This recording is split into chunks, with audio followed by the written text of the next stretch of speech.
Misericórdia de Viseu, que recebe só para o Centro de Acolhimento Temporário de Crianças mais de 200 mil euros por ano da Segurança Social. E por isso mesmo colocamos uma pergunta em debate esta noite. Devemos confiar no dinheiro da caridade e solidariedade social? Para debatermos esta questão, tenho a honra de ter comigo esta noite o provedor da Santa Casa da Misericórdia de Viseu, Adelino Costa, a psicóloga Melanie Tavares, o padre e professor universitário Anselmo Borges e o advogado Pedro Cardigos dos Reis. Muito obrigada a todos por estarem aqui comigo esta noite. Começo naturalmente por si, Sr. Provedor da Santa Casa da Misericórdia de Viseu, Adelino Costa, boa noite. Perguntar-lhe se depois destas denúncias de voluntários, funcionários, pessoas que dizem ter a certeza de que há maus tratos continuados na sua instituição, que respostas nos pode dar e se continua a manter que, efetivamente, estas queixas nunca lhe tinham chegado aos seus ouvidos antes? Muito boa noite. Naturalmente que se tivessem chegado a Santa Casa, à sua mesa administrativa, já tinha tomado decisões. Começo por referir o caso do menino. Esse menino que é retratado na peça não é o menino que nós conhecemos. Não passa na cabeça de ninguém que um menino que está desde o início da sua vida connosco, que está perfeitamente enquadrado, possa ter um desenvolvimento como é referido. Era um menino que tinha uma situação clínica muito complicada. Agora, é evidente que teve o acompanhamento e houve situações que foram claramente esquecidas, não sei se intencionalmente, se foi só esquecimento, porque dá a ideia que o menino que estava no CAT o dia todo, que não saía, quando no fundo, a partir dos 3 meses, como todos os meninos que nos são entregues para nós cuidarmos, a partir dos 3 meses é integrado nas nossas valências, nas creches, nos infantários, nas escolas, conforme a sua idade. Está a recusar responsabilidades, nomeadamente, ficou bem claro pelos relatórios médicos que mostramos que esta criança foi entregue a uma mãe adotiva com o peso e tamanho de uma criança de 3 anos quando tinha 5. Ficou demonstrado também em prova documental que ele tinha dioptrias de 7 e 8 em cada olho e usava uns óculos remendados com dioptrias para 5, o que atrasava naturalmente a sua correção de miopia. Está a recusar responsabilidades ou está a pôr em causa a veracidade disto que demonstramos esta noite? Não estou a pôr em causa. O que eu estou a pôr em causa... Mas então não assume como provedor que esta situação é demasiadamente grave para ficar impune? É evidente, se fosse assim, tal como é contada, era grave. O problema que eu ponho é que a peça dá a ideia que os meninos, e foi referido até pela própria mãe, que o menino que ficava na instituição e que não saía, quando não é verdade. O menino, ao fim de semana, como todos os outros, está no CAT, durante a semana era enquadrado nas valências e, portanto, tinha aquelas atividades que foram esquecidas, que foi dada a ideia de que não tinha terapias ocupacionais, quando, no fundo, isso não é verdade. É essa a parte que eu me refiro. Em relação ao menino e à sua história clínica, é evidente que ele foi acompanhado no hospital, no nosso hospital, e a evolução foi aquela evolução que consta dos documentos. Não pomos isso em causa. O menino, nunca o dissemos, que não era um menino com graves problemas em termos de alimentação, com muita dificuldade.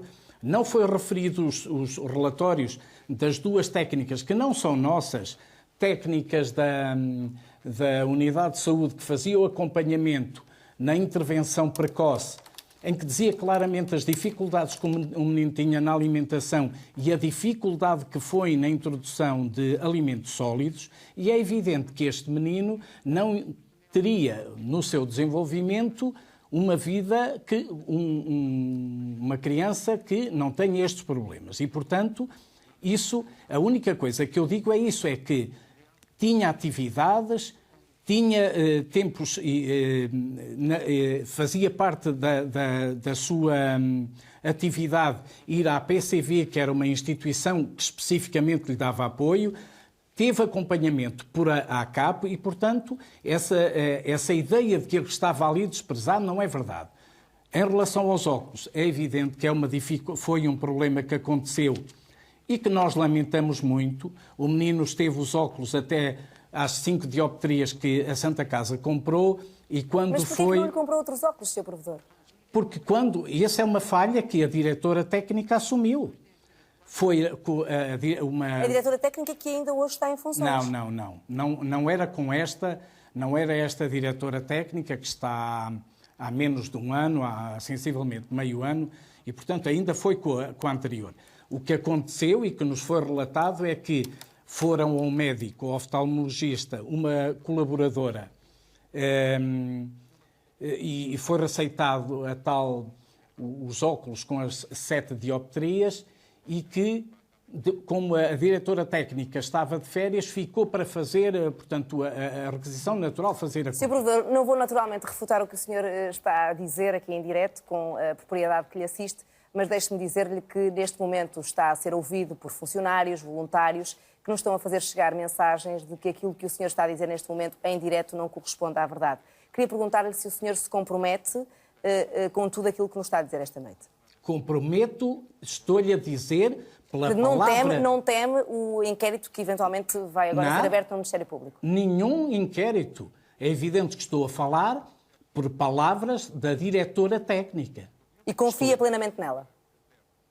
É evidente, se eu não confiasse, não a teria lá, naturalmente. Mas é verdade que o senhor nomeou uma diretora técnica, Sofia Mons, aliás, Sofia, está-me a falhar, a escapar o nome, de qualquer das formas... Simões, exato. Uma diretora técnica que foi afastada e que a própria Segurança Social nos assumiu, que foi afastada no decurso de suspeitas de maus tratos na instituição há 10 anos. O senhor, durante a entrevista que lhe fizemos durante esta semana, não disse que teria sido este o motivo. O que lhe pergunto é qual foi a razão que o levou a ocultar, a verdadeira razão pela qual a afastou e o que é que o levou, entretanto, a renomeá-la para o cargo, apesar das reservas da Segurança Social? Primeiro facto foi a saída da diretora que estava, que pela sua vida não teve condições para continuar à frente do CAT. Ou seja, ela não nos dava a garantia de poder estar a todas as horas, nomeadamente de noite, porque passou a viver em Coimbra e, portanto, ao fim do dia regressava a Coimbra. Não houve condições para a diretora continuar, tínhamos que encontrar uma solução.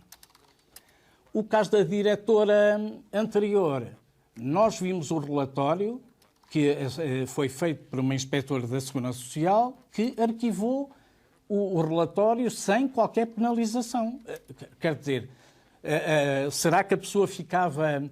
e por outro lado também, ao longo de 10 anos, desempenhou as suas funções numa outra valência, com qualidade e, portanto, não nos deixava margem para não a nomear nesta situação que teve que acontecer, que nos foi colocada de um momento para o outro. E não tinha outra alternativa?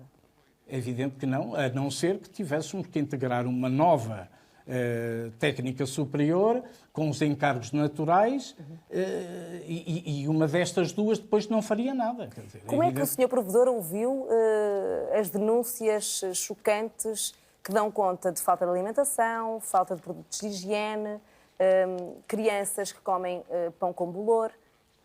O que é que tem a dizer ao país quando se ouve algo como isto, com esta dimensão, e se sabe ao mesmo tempo que só o CAT de Viseu, da sua Santa Casa de Misericórdia, recebe da Segurança Social tranches de mais de 200 mil euros por ano para este efeito? Olha, deixe-me dizer, já que está tão interessado em falar nos valores, de todas as valências da Santa Casa, o CAT é de longe a que dá mais prejuízo. As nossas contas foram aprovadas ontem, deu 97 mil euros de prejuízo. Mas dar prejuízo, Sr. Provedor, justifica que não se dê de comer às crianças? Não é isso que eu digo. Mas é isso que eu lhe estou a perguntar. O que eu lhe estou a dizer é que isso demonstra que nós investimos sem estar preocupados por isso. A Santa Casa está a fazer obras de 150 mil euros no CAT. Portanto, não está preocupada com isso, não é isso que preocupa-nos muito aquilo que nos diz muito sinceramente, essa é uma mágoa. Fiquei completamente estupefacto quando me falam em dizer que não há alimentos. Sinceramente, não E o que é que vai fazer agora? Naturalmente que não posso tomar tudo como bom, nomeadamente em relação ao caso. O que vamos fazer é, naturalmente, vamos tomar medidas. Quando vemos colaboradores, e partimos do princípio que é verdade, os colaboradores que falaram e que aparecem na peça, apesar de poderem eventualmente ter com voz distorcida, nós vamos falar com todos os colaboradores e vamos ter de tomar medidas, naturalmente, porque não cabe na cabeça de ninguém. É evidente que quer o provedor, quer o mesário que tem a Valência, não está permanentemente presente. E isto choca-nos, porque não passa na cabeça de ninguém. Eu, quando ouço a diretora, a subdiretora, nunca nos é referido isso, não passa pela cabeça de ninguém. Sabia que a psicóloga do CAT tem 2 empregos, além de ser psicóloga do CAT, e que está muito mais tempo, quer na clínica, quer no infantário, que de resto ela é diretora desse infantário? Olha, ela a nós garanto que nos dá as horas a que é obrigada a prestar. A nós, à instituição... O senhor tem essa garantia? Viu as horas que ela efetivamente diz fazer? Sim, nestes últimos tempos. Não falo para trás, há uns anos para trás, não falo. Nestes últimos tempos... Mas não fala porquê, Sr. Provedor?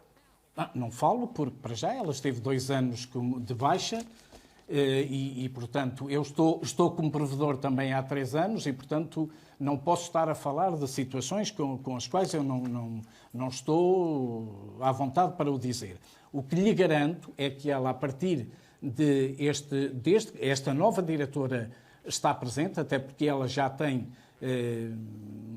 uma série de anos, porque está no CAT desde, penso que 2009, e portanto, tem que dar um acompanhamento maior, porque conhecia em pormenor toda a dinâmica da Valência e garanto-lhe que ela faz as horas que tem obrigação para fazer. O resto, é evidente que não é connosco, quer dizer, não conflitua com as nossas connosco e, portanto, não vamos, é um problema de outras instituições em relação a eventuais empregos que ela possa ter. Melanie Tavares, psicóloga, como é que ouve e digere tudo aquilo que mostramos esta noite em relação a estes maus tratos continuados na Santa Casa da Misericórdia de Viseu? Primeiro, nem quero acreditar que isto tenha nada a ver com a Santa Casa em si, até porque eu tenho a Santa Casa da Misericórdia como uma instituição cuidadora. Isto, na minha opinião, tem tudo a ver com as pessoas que lidam com estas crianças, que gerem estas instituições e que, como em todo lado, existem pessoas muito boas e muito capazes e que estão muito vocacionadas para aquilo que fazem.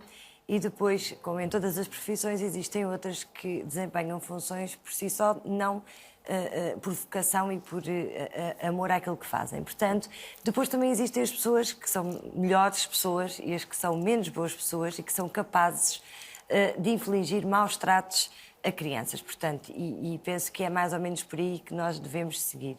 Isto, obviamente, que me choca imenso, porque eu trabalho diretamente com crianças e faz-me, ainda que técnica que sou, consegue arrepiar-me também, porque também sou humana e não consigo imaginar que existam crianças a passar por privações não só básicas de alimentação como de afetos.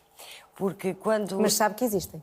Sei que existem até mais do que se calhar nós sabemos, não é? Do que aqueles casos que são denunciados. Nunca teve na sua vida profissional contacto com mães adotivas que tenham ido buscar os seus filhos em instituições deste género, que lhe tenham confidenciado algo semelhante àquilo que ouvimos esta noite? Não com esta surpresa. Portanto, quando existe alguma coisa que compromete o desenvolvimento físico ou emocional ou psicológico da criança ou até cognitivo, esse é um trabalho que costuma ser feito com as famílias que vão receber a criança, para estarem minimamente preparadas e para saberem como agir. Não lhes é entregue uma criança totalmente de forma desconhecida. Esta é a minha experiência da prática. Aquilo que me continua a chocar é como é que ainda existem crianças com este tipo de privações. Portanto, eu já nem estou a falar das questões básicas, estou a falar daquelas que têm a ver com a minha área e, portanto, estas questões da vinculação que nós sabemos que, em contexto de instituição, são muito difíceis, porque não existe uma figura de referência como existe numa família, uma mãe, um pai ou até outro cuidador que se dedica à criança, portanto, isto ao nível das instituições é sempre mais difícil. E quando falamos em instituições que eventualmente as pessoas não estão a fazer o seu papel, a desempenhar da melhor forma o seu papel, esta vinculação ainda fica mais comprometida e depois temos estes atrasos de desenvolvimento global, porque de facto há aqui uma privação não só de uma estimulação do meio, como de uma estimulação afetiva que está na base daquilo que são as aprendizagens das crianças. E portanto este conhecimento do mundo que aquela mãe falava e que não existe, pode até ter havido este contacto com a realidade, mas não houve esta estimulação que permitisse que a criança integrasse em si, nos seus contextos de referência, nos seus quadros de referência, aquilo que é o mundo. É possível uma criança saudável, sem qualquer problema, passar a ter um quadro de déficit cognitivo derivado do contexto, da não estimulação? Isto é um quadro clínico viável? É perfeitamente compatível possível, com a realidade? Perfeitamente possível, e existem uma data de coisas que determinam isso. Portanto, esta falta de estimulação, eventualmente situações, e não estou a referir-me a este caso concreto, estou-me a referir no geral, situações de maus tratos físicos, situações de negligência, até em termos de cuidados de saúde básicos, que vão comprometer todas as questões de desenvolvimento, até cognitivo, com certeza. E em termos de correção, este tipo de situação tem de alguma forma capacidade de reversão? Esta criança algum dia poderá, no fundo, voltar a ser normal? Se lhe falta o amor e se dermos muito mimo, muito carinho, eu acredito que se consiga fazer aqui um enorme percurso e eventualmente até um acompanhamento não só para a criança, mas como também para a família, para saber lidar com esta situação. E aquilo que se pretende é que, de facto, seja muito estimulada afetivamente, que foi isso que faltou. Agora, temos muitos riscos. Temos o risco dessa relação não se estabelecer na sua totalidade, de haver, de futuro, uma dificuldade na relação com os outros, uma dificuldade até em adultos em sentir, nas questões de empatia, de conseguir colocar-se no lugar do outro, porque isto são questões que são trabalhadas na primeira infância, desde bebê, desde que nasce, e é um contínuo durante a vida, não é? Portanto, quando nós depois, mais tarde, analisamos situações, por exemplo, aqui no programa, de pessoas com grande frieza afetiva, que não conseguem perceber o sofrimento do outro, que não conseguem colocar-se no lugar do outro, muitas vezes, se nós andarmos para trás na história de vida dessas pessoas, nós conseguimos ver aqui grandes falhas ao nível deste investimento afetivo. Sr. Provedor, em termos penais, já me disse que não conhecia estas queixas. Não está preocupado que eventualmente venha a ser responsabilizado por aquilo que está a acontecer na sua instituição? Eu estou muito preocupado, naturalmente, por a Santa Casa estar a passar por esta situação. É evidente que não me passava muito, há uma semana atrás, não me passava pela ideia que fosse possível isto. Não sou eu, é o mesário também que tem esta valência, quer dizer, não nos passava que fosse possível imaginar que isto pudesse acontecer. Repara, isto é uma situação, a Santa Casa não está fechada. Esta ideia, está a ver, falam voluntários, os voluntários vão lá, há pessoas que estão magoadíssimas por o que está a acontecer, porque têm uma ideia exatamente contrária, porque vão lá, dão amor, passam horas. Nós temos a Segurança Social que dá a Segurança Social como regulador, como faz inspeção, anda normalmente no CAT, mas com uma grande permanência, quer dizer, parece-me que estamos longe de tudo e de todos, que estamos fechados, e não é verdade. Isto custa-me, é que, principalmente, e nomeadamente no caso do menino, eu acho estranho, quer dizer, a mãe teve reuniões, nem foi connosco, foi com a Segurança Social. Nunca os problemas, penso que foram levantados, porque o menino esteve presente quando foi para a adoção, em mais que uma reunião. Quer dizer, nós temos o menino integrado no sistema, como todos os outros, onde brincava. Isto para nós é um choque terrível, quer dizer, não pense que isto que se consegue ultrapassar assim, porque são muitos anos a defender uma imagem e de repente cai isto. Sinceramente, nós não queremos acreditar que aquele menino seja o nosso, o menino que esteve connosco este tempo. Sr. Provedor, agradeço-lhe a presença neste 6 às 11, a frontalidade, a coragem de ter dado a cara por tudo aquilo que está a acontecer. mesmo depois das revelações chocantes que fizemos esta noite. Muito obrigada por ter estado connosco aí a partir dos nossos estúdios em Viseu.